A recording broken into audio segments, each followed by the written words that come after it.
დაბადებით მოყოლებულ მონაცემებს გვაძლევს პირადი რუკა. ამას თუ ფსიქოლოგიაში გადავიტანთ და უკვე ჩაუღრმავდებით უფრო ადამიანს და მთელი რუკა ამის დიდ შესაძლებლობას გვაძლევს რეალურად, იმიტომ რომ არ არის სფერო დარჩენილი, რაც რუკაში შეიძლება არ ჩანდეს. აი ჩვენი შვილების მომავალიც, ჩვენი მეზობლები როგორ არიან, ვინები არიან მაგალითად, ჩვენი და-ძმასთან ურთიერთობა, ეს ყველაფერი ჩანს რუკაში.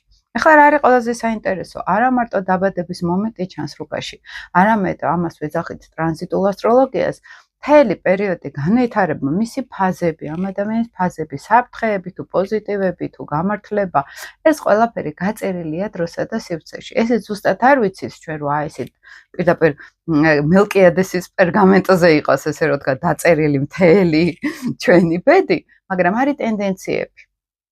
ამ ტენდენციებში ჩაღრმავებით ჩვენ შეგვიძლია მიახლოებითი ორიენტირი ავიღოთ უკვე რომ ეს წელი იღბლიანი იქნება თუ არა. მე ახლა სადღაც დირექციებში პლანეტა რომ გადამდის უკვე ჩემი ენერგეტიკული ველი იცვლება, სტრუქტურა იცვლება, ან სადღაც ჩემი ასციდენტი რომ შეიცვალა, ჩემი იმიჯი ამად ამ წელს აბსოლუტურად სხვანაირი იქნება, ხო? აი ეს მთელი პროგნოზირების საშუალება ერთ-ერთი კიდევ უნიკალურია, რომ ჩვენ შეგვიძლია ადამიანი არა ვნახოთ მარტო დაბადების მომენტში, არამედ მისი განვითარების ფაზები როგორ განვითარდება, ხო? მისი ცხოვრება როგორ მიმდინარეობს, მისი შინაგანი სტრუქტურები როგორ მიყვება დროს, როგორ იცვლება ეს შინაგანი სტრუქტურები, ხო? და შესაბამისად ჩვენ შეგვიძლია დროსა და სივრცეში მივადევნოთ ადამიანის ენერგეტიკას, ფსიქოტიპს, ვიზუალს, მის პარტნიორებს, იმიტომ რომ რუკაში ისიც ჩანს, მაგალითად, აი ჩემ პარტნიორთან იქნება რაღაც ისეთი რთული პერიოდი ეწყება, ან პირიქით კარგი პერიოდი ეწყება. ჩემ შვილებს რთული პერიოდი ეწყებათ და კარგი პერიოდი ეწყებათ, ხო?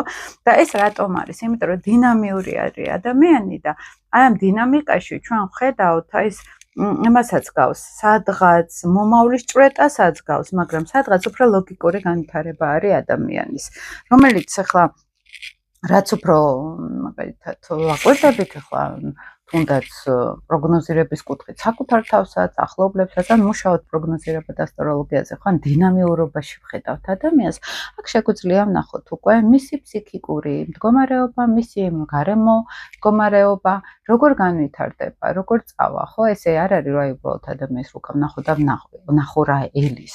უნდა შევიდეთ კონტაქტში, უნდა კონსულტაციაზე იყოს, ხო, სადღაც, ანუ უნდა ველაპარაკოთ, რომ ვნახოთ ახლა სადღაც და აქედან მიხვდებით უკვე როგორ მიდის ამ ადამიანის ცხოვრება, ხო, სად წავა უფრო, ხო, ეს ტრანზიტები მოსალოდნელი, უფრო რა მიმართულებით განვითარდება.